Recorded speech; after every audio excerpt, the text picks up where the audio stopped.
Welcome back here to Fox and Friends on this Saturday morning. Well, it's a change of command. Goodbye, McChrystal. Hello, Petraeus. But one problem still remains: tension between civilians in the Obama administration and the military's top brass. Congressman Peter King joins us now, and he says he has a clear-cut solution to this problem. Congressman, nice to see you this morning. Good seeing you. All right, there is this sort of conflict right now. We get rid of McChrystal, but there's still the civilian conflict there between Vice President Biden, some other members of his staff. What's your solution? What do they need to do? Well, my solution is, first of all, get a military solution. And they agreed on it last year, and let that be carried out. You can't have people like the vice president and ambassadors and other people in the administration undercutting the military commanders. What I mean by that is I was in Iraq several weeks ago, and you have General McChrystal is trying to convince the Afghans, the Pakistanis, the local tribal leaders that we're going to stay till the job is done. Then you have people like Vice President Biden saying, no, we're pulling out large numbers of troops next summer. Then you have Secretary Gates saying, we're not going to pull out large numbers. Then you have other people in the administration saying we are. This mixed message is scaring off potential allies. Because of this, you have the leaders in Afghanistan and Pakistan covering their bets, playing both sides, and you can't win that way. We have no hope of winning unless we're speaking with one message and allow the military commander to do his job. Do you think this is an affirmation of the Bush policy for Iraq, which was the surge worked in Iraq? General Petraeus at the head of the surge in Iraq, but the Obama administration has never publicly said the surge has worked. Now they're putting the guy who was in charge of the surge in Afghanistan. Is this confirmation of that policy? Well, it certainly is a political vindication of President Bush, but this goes beyond that. And the fact is that, as I see, no two situations are the same, Iraq or Afghanistan. Having said that, I think the principles of Iraq can apply in Afghanistan. Once the surge started in January, February of 2007, everybody in the Bush administration, military, civilian, everyone was giving the exact same message. The leaders in Iraq knew it. Local tribal leaders only signed up for the surge because they trusted President Bush, that he would not pull out, would not leave them to al-Qaeda. Well, you know what? Part of the main problem, though, in Afghanistan is that 70–80% of the problem comes from Pakistan. Mm-hmm. It's not even in the country of Afghanistan. So if you're going to put more troops in Afghanistan, is that really missing the mark? No, because we have to get Pakistan to do more, and Pakistan is not going to do more if they feel we're going to pull out. If Pakistan doing all that it can in Pakistan and along the border, we doing all that we can, I believe we can achieve stability there. But so long as Pakistan thinks we're going to be pulling out, which we did also in the late 80s, early 90s, then you leave Pakistan there. They can be outflanked by India. They would have to deal with Taliban in Afghanistan. So right now you have elements in Pakistan working with in certain elements of the Taliban in Afghanistan to prepare themselves for the day when we pull out. What a mess. What a mess. I saw your press release as soon as General Petraeus was put in charge. You came out right in support of General Petraeus. You think it's a brilliant stroke by the president? Is he going to get the job done? General Petraeus has to get the job done. If anyone in the world can get it done, it's General Petraeus. I have a tremendous regard for General McChrystal. What happened was really unfortunate. But General Petraeus, I think, is, again, he's our Patton, our MacArthur, our Eisenhower. He is a phenomenal military leader, and he knows how to get it done. He has great diplomatic ability also. All right. Congressman Peter King, thanks so much for joining us this morning. Thank you. We appreciate it on this Saturday morning. Thanks so much. Well, Juliette, the unpredictable nature of world events on full view at the White House the last week or so. President Obama dealing with so many moving parts all at the same time. The economy, the oil disaster in the Gulf that Rick was just talking about. More recently, the firing of General Stanley McChrystal from his command in Afghanistan. The Obama administration's trying to juggle all of these things as it looks towards the midterm elections only about 5 months away.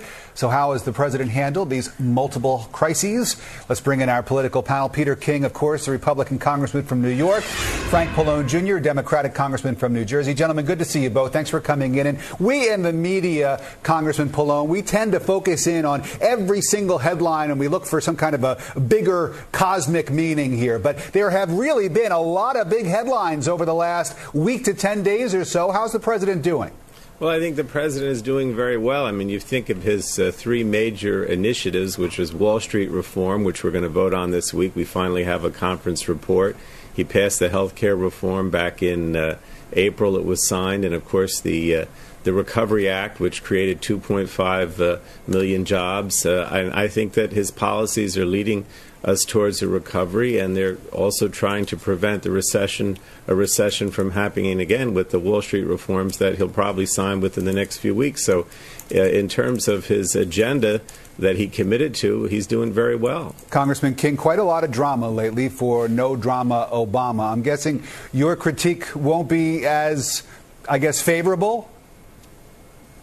Well, not as favorable as Frank's, but I have to say that as far as the whole issue with General McChrystal, while I have a great regard for General McChrystal, I think the president handled the right way in the way he did remove General McChrystal, and he was able to get General Petraeus to come in as the substitute, as a replacement. And General Petraeus, of course, is the author of counterinsurgency. So to that extent, I thought the president handled that very well. What he has to do now, though, is to get his entire administration in line. He can't continue to have people like the vice president, the ambassador, Eikenberry in Afghanistan, and other members of the administration giving a different message. You have President Biden on one side, Secretary Gates on the other, and that really is what undermined General McChrystal in Afghanistan. So he has to get all the civilians in his administration under control. As far as the other issues, I would probably vote against the financial regulation bill, but as a practical matter, it is an achievement for the president, even though I don't think it's going to help him that much in the November elections. And the other one, of course, is the Gulf oil situation, which still is spilling out. And the president, I don't think he has shown enough leadership on that. And listen, 99% of this would have been the same no matter what the president had done. But I think the fact that he got a late start in asserting himself has hurt his overall image on that. But again, it's a long way from now to November. Congressman Pallone, Rahm Emanuel told Politico, quote, "We have righted the ship on the crises we inherited and laid a new foundation for long-term economic competitiveness." But as someone who is yourself up for re-election in 5 months' time, and you've got a lot of people in your state who are looking for work, you've got to be wondering, where are those jobs, right? Well, I think the president and the Congress inherited essentially this recession. And if you look at what the president has been doing in the legislation we've been passing, again, the Wall Street reform is designed to prevent the financial chaos that occurred when the president first took office and have a better way to sort of rein in Wall Street and the banks. The Recovery Act created, as I said, 2.5 million jobs, had a major tax cut for the middle class, did a lot in terms of infrastructure. And now in terms of protecting people and guaranteeing them health care, we have the health care reform. Right. So I think we're in good shape. I mean, look, obviously you have a recession, and I'm not going to suggest that things are good. But in terms of laying a foundation for the future, we've done a lot to make a difference in the future. Gentlemen, before we run out of time, I want to ask you both, just to give you a moment, if you want to say anything about the news of Senator Robert Byrd, your congressional colleague. As we've been reporting, he is seriously ill, according to his staff. The longest-serving senator in the U.S. Senate, Congressman King, and even from the other side of the aisle, I'm sure you've got to admit, quite a career here. No, he certainly put his whole life into the job as a congressman, as a senator. He was majority leader at one time, and obviously thoughts and prayers have to go out to him. If I could just say one thing, though, I don't know how long the Democrats are going to continue to blame George Bush for what they inherited. President Bush also inherited a recession and had 9/11. He never went back and blamed it on others. So I think let's go forward. Let's try to work together.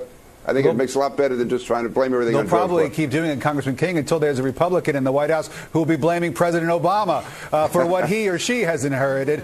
Congressman Pallone, I'll give you last word, Congressman Pallone, on Senator. I'm sorry, Congressman King. I always love hearing what you have to say. Okay. Congressman Pallone, a final thought from you on Senator Byrd. I was very upset to hear that he's seriously ill. He has an incredible career and is, impressive in all the legislation he's passed. I hope that he gets better. It sounds like there's still a possibility he could get well, and I certainly hope so. Frank Pallone, Peter King, Congressman both. Gentlemen, thanks very much. Thank you. Thank you.